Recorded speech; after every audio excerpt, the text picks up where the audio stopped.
Gadis dingin tuan muda. Bab 073. Oke, terus jalan, udah gue urus, ucap Raka. Setelah mereka lewat, Raka kembali mengembalikan lampu merah sesuai jadwal, dan itu dia lakukan di semua lampu merah. Menuju bandara. Hanya butuh waktu 15 menit, mereka sudah sampai di bandara. Setelah sampai mereka bersiap, ternyata mereka sampai sesuai dengan perkiraan yang Felix hitung, jika lebih. Dari itu dia akan melacak sang mama. Beberapa anggota Felix menyebar di bandara, mereka menunggu Sally di sana, takut terjadi kendala di bandara. "Mama saya belum datang," tanya Felix di seberang sana. "Saya belum melihatnya tuan," lapor orang itu. Kalau begitu saya akan lacak dulu," ujar Felix. Saat orang itu akan menjawab, dia melihat Sally berjalan masuk ke dalam bandara. "Saya sudah melihat Nyonya Sally tuan," lapor orang itu cepat. "Dia sudah datang?" tanya Felix memastikan. "Tia tuan, sesuai yang tuan beritahu dia Nyonya Sally," lapor orang itu yakin. Saya juga sudah melacak dan lokasi mama saya di bandara. Pastikan dia masuk dengan selamat ke dalam pesawat," perintah Felix. Untungnya wanita itu membawa barang-barang Sally, jadi saat dilacak akan sesuai dengan keberadaan dirinya. "Baik tuan." Saat orang itu akan menghampiri Sally, Bara dengan sengaja memunculkan dirinya. Orang itu urung menghampirinya. Dia terus memperhatikan Bara dan melihat Bara sedang menunggu seseorang, padahal sebenarnya Bara hanya ingin menghalangi dia menghampiri Sally palsu agar tidak ketahuan. "Kenapa ada inti Alistair di sini?" heran orang itu. Dia menghubungi Felix untuk melapor. "Apa terjadi sesuatu?" tanya Felix. "Tuan, saya melihat salah satu inti Alistair ada di bandara," jelas orang itu. "Apal? Bagaimana bisa? Apa dia melihat mama saya?" tanya Felix. Dia was-was kalau sampai sang mama ketahuan. "Saya tidak tahu tuan, tapi sepertinya dia tidak melihat Nyonya Sally. Dia terlihat menunggu seseorang," jelas orang itu. "Sesuai yang dia lihat." "Oke, kamu tidak perlu menghampiri mama saya, pantau saja dari jauh. Jika dia ketahuan, baru kamu keluar," instruksi Felix. "Baik tuan." Orang itu tetap tinggal di tempatnya sekarang. Dia hanya memantau dari jauh. Dia juga tidak melihat gerak-gerik Bara. Mencurigakan. Sampai sebuah pemberitahuan pesawat akan berangkat, tidak terjadi apapun. Sally palsu berdiri dan bersiap masuk ke dalam pesawat. Tidak terjadi apapun. Setelah Sally masuk, terlihat seseorang menghampiri Bara membawa koper. Sepertinya memang dia tidak melihat Nyonya Sally. Ternyata dia menunggu seseorang, guman orang itu. "Bagaimana?" tanya Felix. "Nyonya Sally sudah masuk ke dalam pesawat tuan. Sebentar lagi berangkat." Inti Alistair itu tidak melihat, dia menjemput seseorang di bandara, jelas orang itu. "Bagus, setelah pesawat mama saya berangkat, kalian boleh kembali," perintah Felix. "Baik tuan." Algaskar serta rombongan yang lain, kini sudah memasuki jalan menuju tempat di mana Rahmi berada. Yang lain akan menyusul nanti. Walaupun jalan cukup susah untuk dilewati mobil, tapi mereka tetap melewati. Algaskar dan beberapa anggota lain yang menggunakan motor, termasuk juga Karel dan Romeo, hanya satu mobil yang membawa Sally beserta pengawalnya. Mereka masih pingsan karena obat bius. Algaskar berhenti saat sudah di bagian tengah hutan. Dia mengeluarkan ponselnya untuk menghubungi sang kekasih. Algaskar ingin memastikan takut tempatnya salah. "Halo sayang," ujar Algaskar saat Rahmi sudah mengangkat panggilan. "Halo Al, kamu ada di mana?" tanya Rahmi. Saat ini dia sudah menunggu Algaskar dan yang lain. Dia sudah datang sedari tadi, tapi belum ada kabar. "Aku udah masuk ke hutan sayang," ini masih di dalam lagi. 2. Algaskar bertanya kembali tempatnya. Masuk lagi Al, tempatnya masih di dalam, nggak lama kok, tapi kalau udah dekat sinyal kamu bakal hilang, jelas. Rahmi. Fauda aku jalan lagi, Algaskar mematikan sambungan lalu mengarahkan yang lain untuk melanjutkan perjalanan. Setelah mereka berjalan beberapa menit, mereka bisa melihat sebuah gedung, dan beberapa kendaraan di depannya. Bisa mereka pastikan itu tempat Rahmi. Setelah sampai, mereka memarkirkan kendaraan mereka di depan gedung itu. Algaskar turun dan langsung mencari sang kekasih. Sayang. Panggil Algaskar berjalan ke arah gedung yang terlihat seperti gudang yang tidak terurus, melihat tidak ada orang di luar. Dia berniat masuk. Ceklek. Baru saja berniat membuka pintu, tapi sudah dibuka dari dalam, dan Rahmi keluar diikuti beberapa pengawal di belakangnya. Algaskar melihat itu langsung menarik sang kekasih. Sayang, kamu di dalam sama mereka? Tanya Algaskar, mulai posesif. Lia, emang kenapa sih? Tanya Rahmi balik, cukup heran melihat sikap Algaskar. Kamu cewek sendiri sayang, aku nggak terima. Gimana kalau mereka macam-macam? Jelas Algaskar menatap dingin para pengawal Mando, mereka hanya menunduk mendapat tatapan itu dari menantu sang majikan. Enggak Al, mereka kan pengawal papi, aku juga bisa kok awan mereka, ini kawasan aku, jadi aku tahu, jelas Rahmi. Meyakinkan Algaskar. Yaudah ayo masuk, aku pengen lihat tempat kamu nyekap Viko. Sampai nggak ada yang bisa nemuin dia, ajak Algaskar. Ayo, sebenarnya bukan nggak ada yang bisa nemuin, tapi nggak ada yang bisa lacak, terang Rahmi. Iya, kok bisa nggak ada jaringannya? Padahal tadi pas aku telepon, kamu ada sinyal, tapi kenapa jaringan Viko nggak bisa dilacak, dan ini aku juga nggak ada sinyal, sedangkan kamu ada? Tanya Algaskar heran. Ini kan tempat aku sengaja mutusin jaringan orang yang ada di sini, biar nggak ada yang bisa lacak. Aku nggak mau ada orang luar atau musuh yang tahu tempat aku, karena mereka bisa aja ngelacak salah satu di antara mereka, jelas. Rahmi, kamu hebat banget sih, bangga Algaskar.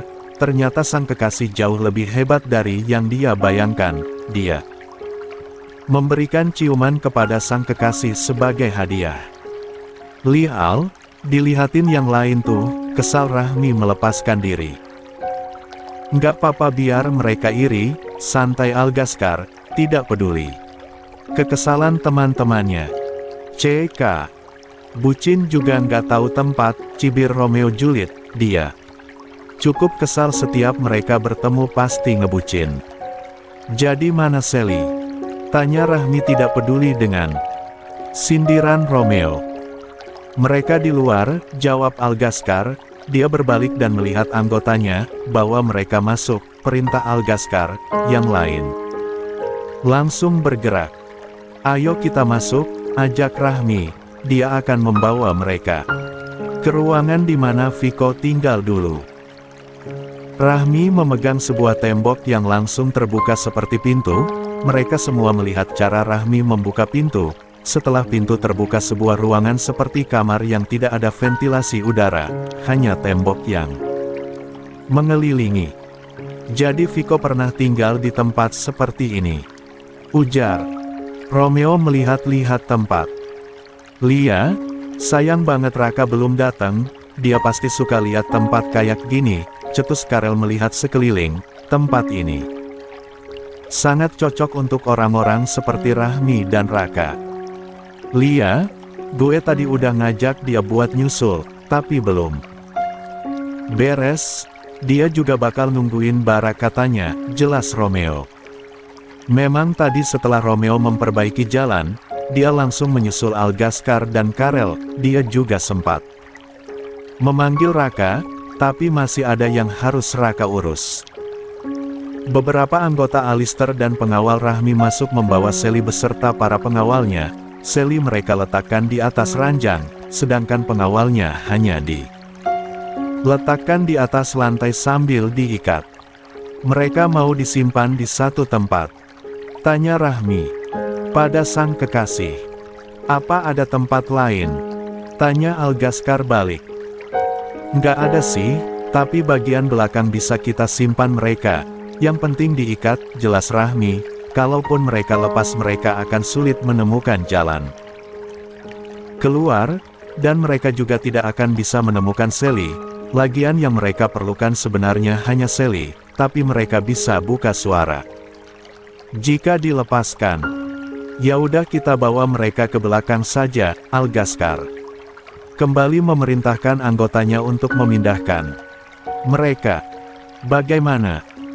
Tanya Felix pada anak buahnya, setelah mengurus keberangkatan Sally, anak buah yang Felix utus datang untuk melapor. Semua berjalan lancar bos, Nyonya Sally sudah di perjalanan, jelas orang itu. Siapa yang kau lihat di bandara? Tanya Felix, dia tadi tidak sempat bertanya banyak karena keadaan yang mendesak.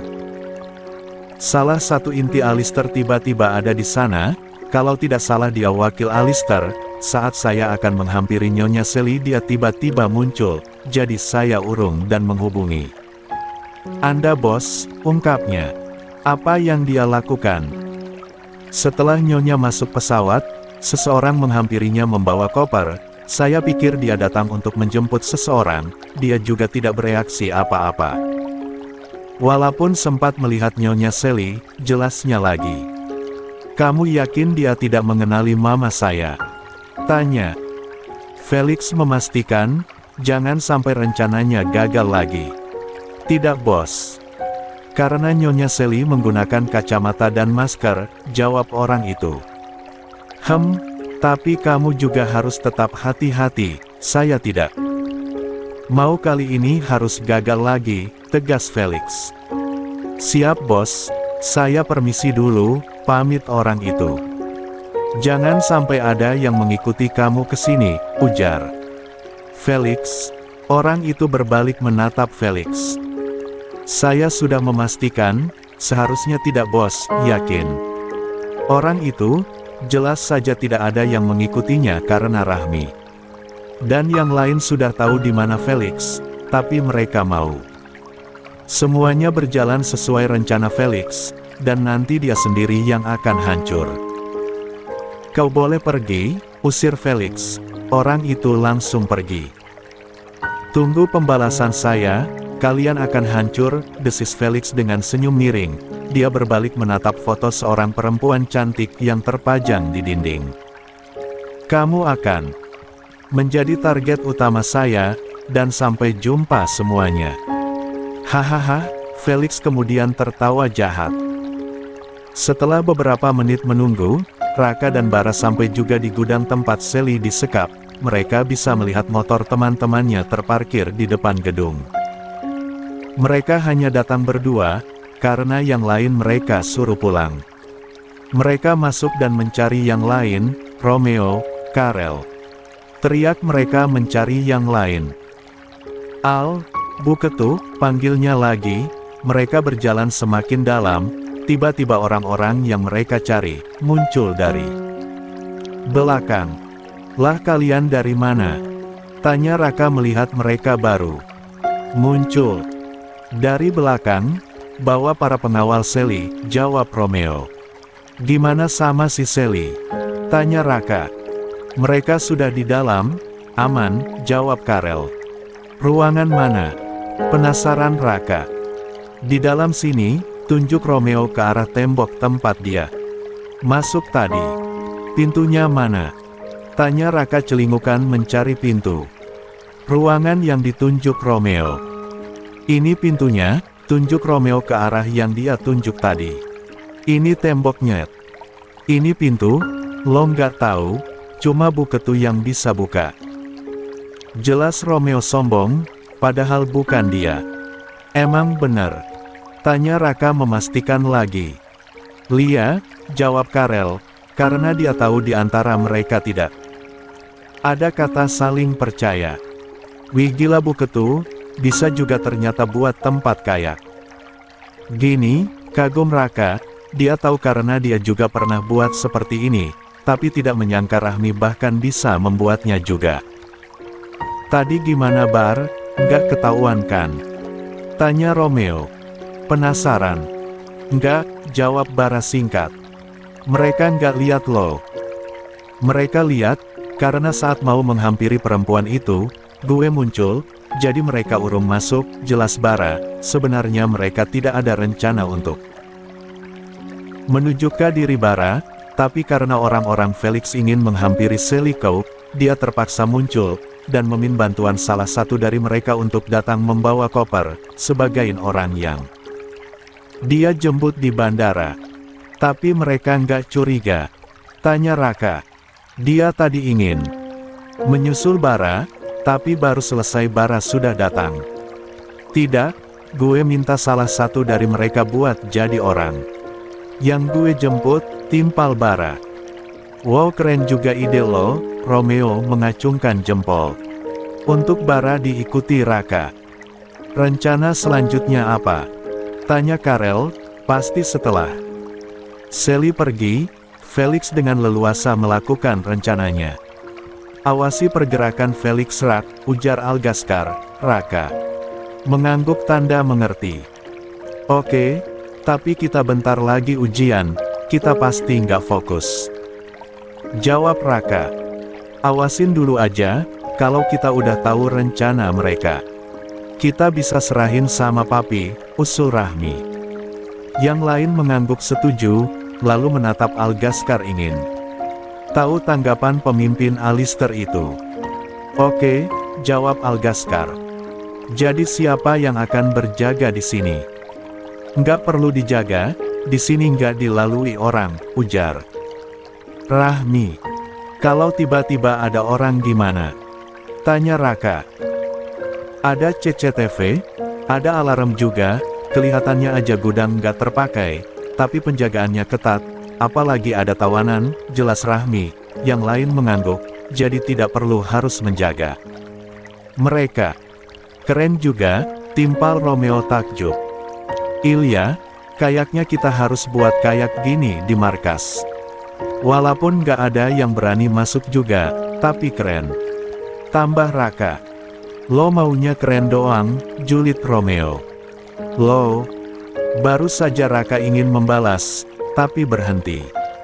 Karena Algaskar sudah berdiri bersama Rahmi. Balik dulu, pamit Algaskar datar, dia keluar membawa Rahmi tanpa peduli dengan teman-temannya. Lah, ditinggal, susul deh, lalu mereka berlari keluar. Mengikuti Algaskar dan Rahmi. Sayang, kamu kesini pakai apa? Tanya Algaskar saat sudah di depan. Aku naik motor, jawab Rahmi. Pulangnya sama aku, motor kamu dibawa sama mereka. Ujar Algaskar menunjukkan pengawal Rahmi. Ya udah deh, pasrah Rahmi mengangguk, setidaknya tadi sudah naik motor ke sini. Yang lain juga sudah bersiap di kendaraan masing-masing untuk pulang, mereka meninggalkan Sally yang bahkan belum sadarkan diri, untungnya tidak mereka ikat. Beberapa menit perjalanan Algaskar dan Rahmi telah sampai di mansion Adi Surya. Seperti biasa Algaskar akan tidur di sini, dia tidak akan bisa berpisah dari sang kekasih. Ceklek. Mereka membuka pintu rumah, karena sudah larut malam, semua penghuni mansion sudah pada tidur, termasuk sang Papi. Mereka tanpa bersuara langsung naik ke kamar. Sayang kamu mau bersih-bersih? Tanya Algaskar pada Rahmi. Lia, kamu juga mau? Tanya Rahmi balik. Lia, bareng yuk, ajak Algaskar dengan polosnya. Mata Rahmi melotot dan menatap kesal Algaskar, dia memukul lengan Algaskar cukup kencang. Duk, au. Sakit sayang, ringis Algaskar. Kalau ngomong suka ngaco. Kesal Rahmi, lalu berjalan ke arah kamar mandi lebih dulu, diikuti Algaskar dari belakang. Rahmi berhenti lalu berbalik ke arah Algaskar menatapnya dengan mata melotot. "Ngapain kamu ikut sana? Tunggu aku selesai dulu," ujar Rahmi mendorong Algaskar menjauh. "Bareng aja sayang," rengek Algaskar seperti anak kecil yang ingin dimandikan oleh ibunya. "Kita itu bukan muhrim." "Ya udah kita nikah sekarang," ujar santai Algaskar. "Enak banget langsung nikah. Sebentar lagi kita ujian sayang, setelah lulus kita akan nikah, dan aku nggak terima penolakan," tekan Algaskar tegas. "Terserah kamu, aku mandi dulu." Rahmi masuk ke dalam kamar mandi, baru saja Algaskar ingin menyusul. Brak!